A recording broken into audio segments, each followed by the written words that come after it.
Well, thank you. It's fantastic to be here. The entire event has been spectacular. All the speakers have been spectacular. I'll try to weave a few threads together in the short 15 minutes that I've got.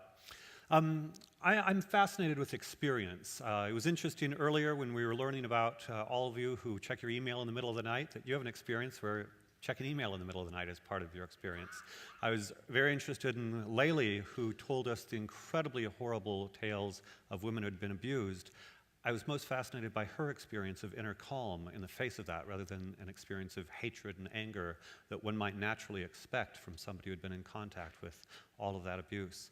I'm very interested in how to create an experience in which everyone on earth is happy and fulfilled, which may sound a little bit out there and silly and weird, but often people say we should start with a goal in sight. If we don't know where we're going, we won't get there. And for me, it's obvious that what we would like is a world that works for all, with 7, soon 8, and then 9 billion people happy, flourishing, healthy, well, and raising children, another generation to be happy, well, flourishing, healthy. Sounds simplistic, but I think if we don't acknowledge that that's what we won't get there. And so then we have to start thinking, how do we create a world that works for all with everyone flourishing? One of the first things we need to do is think a little bit about happiness and just what that might be. Mihaly Csikszentmihalyi was a University of Chicago researcher, is one of the world's leading experts in happiness research. He was speaking at a TEDx Chicago that I spoke at a few weeks ago as well. And he said there are kind of 3 primary sources of happiness. One is flow or engagement, where you're challenged. Your abilities are challenged, not so much so that you're overwhelmed, nor so that little that you're bored, but that you are learning how to expand your ability by challenging, solving complex problems, by showing how capable you are, and by utilizing the best in yourself. A second source of happiness is meaning, where you've done something that's meaningful. You helped in a soup kitchen, or you created something good for the world. Many of the talks we've seen today all have to do with meaning. A third source of happiness, the one that I think a lot of people talk about in casual social life, is simple pleasure, where people do in fact get some happiness from having a drink with their friends, or playing, or partying, whatever they do. Because pleasure, I think, is kind of adequately represented in the world, I'm not going to talk a lot more about that. It can be good, can be bad, depending on the implications, consequences. Pleasure has its role, nothing wrong with that. I'm mostly going to focus on the flow state and how to make it both more prevalent and more positive, and meaning, and how to make sure meaning is positive. Most of the time when people talk about flow, engagement, or about meaning, it almost sounds as if they're automatically good. That's not necessarily the case. Sadly, one of the primary ways in which Csikszentmihalyi's research on flow states has been used is in video games to addict the players. Because if you get immediate feedback from the game, and the game players are successful at kind of getting you addicted to this, oh, I just went to the next level, I just got another point, and so forth, then you'll keep playing the game, and on many revenue models, that means more money for the game players. On the other hand, most of us would not regard video game playing as a very meaningful source of flow. So it's possible to have flow states without meaning, without actually doing much in the world. And although it's satisfying in the sense you're developing your capacities, and some people talk about how playing video games helps in other ways, I don't think it's an example of the kind of flow state we want to help 8 billion people have. In the case of meaning, again, sounds good. We don't want meaningless lives. We want meaningful lives. On the other hand, the suicide bombers that attacked the Twin Towers on 9/11 had meaning in terms of what they were trying to achieve. There are many people who find it very meaningful to do things that cause a great deal of harm to other people. Obviously, we don't want that kind of meaning. So when we talk about meaning, I think we want people to have a sense of meaning and purpose, but one that does not involve aggression, violence, hatred, those sorts of states. So then the problem, just to narrow it a little bit, again, this is all very simple, is how do we create a world in which 8 billion people can have flow in terms of positive, engaging challenge in a way that's also meaningful, but meaningful in a way that is not aggressive or hateful and so forth. One of the great things about being at this conference is much of what you saw today, I would say, are examples of the way in which I think about this problem. I think of this problem as how to ensure that everyone can live an entrepreneurial creative life in which they are working to solve world problems. And that sounds grandiose. Often people say, well, not everybody can be an entrepreneur, and certainly not everybody can be a Steve Jobs or a Bill Gates or so forth. But when I was in high school, I worked at a restaurant, and one of the things I did at the restaurant was I was a dishwasher, but sometimes the prep cook would be gone, and I would do the prep cook job alongside the dishwasher's job. And at the end of the summer, the owner of the restaurant said, look, if you'll stay on, I'll double your pay because you're doing 2 jobs at once. And turns out that I didn't want to work during the school year, so I didn't. But for me, it's a simple case study of any person in any position, how low, no matter how lowly, can find a way to be entrepreneurial, can take initiative to do more creatively, to do interesting things. And what we want are people who approach the world in that manner. We want to get the people to the point where they're thinking, wow, how can I solve something today? How can I be empowered and change how the world is structured in a certain sense? Just to give a little bit of background kind of on how I see things based on this perspective.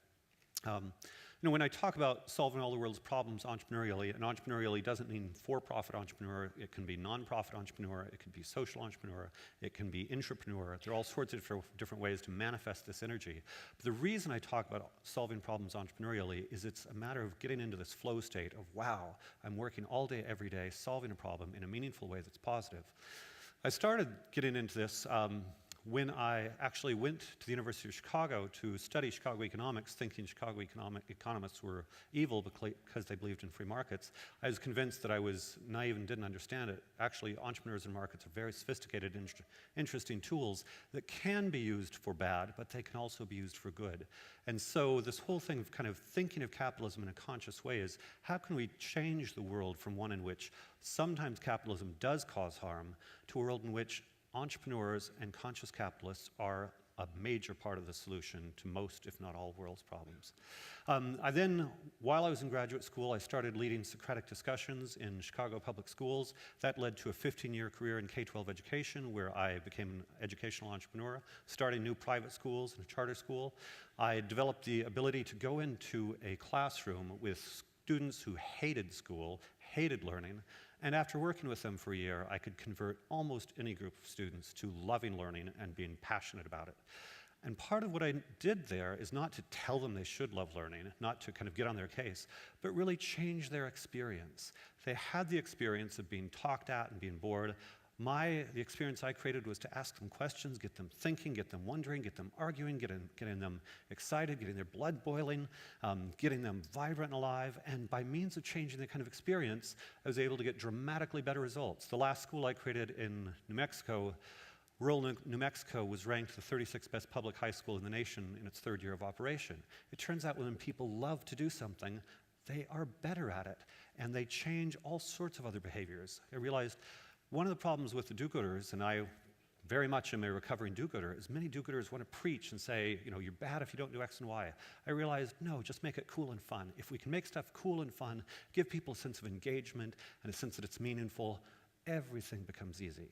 How to do that's not always easy. It's very, very hard creating the schools I did and so forth, and a lot of challenges. But for me, that became a paradigm for what we need to do. We need to get away from lecturing people and telling them they're bad if they don't do X and Y, to making it fun and cool to do whatever we want them to do. Once we do that, voila. And I see that as a very powerful paradigm, because if you listen to the news every night, most people I know that listen to the news are angry and depressed because whatever side they're on, first they're hearing bad news, and then they think the other people are responsible for that bad news. Or if they don't listen to news, then they're kind of saturated with other forms of negative information. And yet, if you are solving problems, bit by bit, that moves away. One doesn't have the experience. Biologically, just like we're programmed to eat too much fat and sugar, we evolved in a circumstance in which we didn't have enough fat and sugar. Every time you could get some, you eat it, and then it goes to your belly, and now you think, gosh, I wish I wasn't so fat. We have to kind of try to transcend our desire to eat fat and sugar. Likewise, in the situation in which we evolved, it was a zero-sum society. If you got more meat, I got less meat, and as a consequence, I need to get on your case if you're not giving me enough meat. That kind of constant harping on each other, getting on each other's case, not very effective in a world where most of everything good happens not in a zero-sum fashion, but by means of the creation of new things. Everything we have here, everything we have was created by entrepreneurs creating new and better ways of doing things. And those individual entrepreneurs mostly had fulfilling lives as creators. And everything we've got has made our lives better. In 1800, almost everyone on Earth was as poor as some of the poorest Africans today. Now, 1 billion people have a decent standard of living. Another billion are rapidly getting that. And I think that if done right, all the world's people can get there in the next 50, 60, 70 years. So when we look at our inner state, to go back to experience, every moment that we have that's devoted to anger and hatred and frustration and fury is a moment that, from my perspective, is not devoted to creating a better world. So in terms of Innovate experience, for me, it's a personal discipline to wake up every day and look at what I can do that's positive, and help other people wake up every day and see what they can do that's positive, and create institutions within which hundreds and millions of people can wake up every day and see what they can do that's positive. There's a big kind of structural frame we need to do, and I can't go into that in its entirety. Some of it has to do with internalizing the costs of externalities, so in terms of environment, we need to make sure that entrepreneurs are not damaging the environment. In many developing nations, there are many obstacles to entrepreneurship. A little factoid I'd like to mention is that it is easier to fire an employee in Denmark or to start a new business in Denmark than in any developing nation. Most developing nations do not have business-friendly legal systems. We need to help them have business-friendly legal systems. And we also need to have institutions in which young people develop positive habits of meaningful flow in K-12, university, and in their work life. If people find that life is boring during the school day, while they're at university, or in the work life, then we create a culture in which happiness consists of getting out of school on Friday and getting stoned or drunk, getting out of school or work or college at the end of Friday and going and drinking and partying. There's the famous Rebecca Black video, Friday, which some people think is simply a lousy song. For me, I cringe because the whole message is life begins when you need to party. And if the experience that most of our young people have is that life is about partying, we will never solve the world's problems. If the experience that most people have is that work is meaningless and life begins when you party on the weekends, we will never solve all the world's problems. So for me, one of the most urgent tasks to get to the larger task of solving the world's problems is to help people by means of our institutions, by means of our schools, by means of our universities, by means of our employment context, have a meaningful, rich work life in which they're empowered innovators, entrepreneurs during the workday, creators. I loved Mickey's presentation on design education because that's exactly what I'm talking about. We need to give everybody the sense that, wow, I can change the world all day, every day. If they do, they're going to be less likely to need to party. Again, occasional partying is not a big deal, but that's not the meaning of life. The meaning of life is the creation itself. Instead of thinking of we live in a world in which we don't have enough money in the US budget to solve problems, we're short on environmental resources, and thus we're never going to be able to have a good standard of living, instead of this sense of inadequacy and fear and nobody's got enough, for me, there's an immense resource that's radically underutilized. How many people do you know who wake up every day and are passionate, vibrant creators? 1%? Maybe because your TEDster is 90%? But how many people at large actually live that life? For me, the least utilized resource on Earth is the fact that we've got 7 billion people, of whom maybe 1% wake up every day as vibrant creators. If we could shift that to 80%, 90%, we would have unimaginable wealth. Then people ask, okay, so what's the final vision? So do we all get, Porsches at the end, or do we all, organic farm at the end or something? No, for me, capitalism will go forever. In a sense, economic growth will go forever. The experience is we want to improve each other's experiences. My favorite definition of entrepreneurship is an entrepreneur wakes up every day and says, what sucks? And how do I fix it? And for me, what sucks is people aren't happy. Entrepreneurs should wake up and figure out how to make other human beings happy, fulfilled, healthy, and well all day, every day, so that as your children and grandchildren go up, they'll live in a society in which they are in a state of delight or near delight from morning till night as they help other human beings live in a state of delight from morning to night. And if we can figure out how to devote the human spirit to helping other human beings live happy, fulfilled lives, we will have created a world that works for all. Thank you.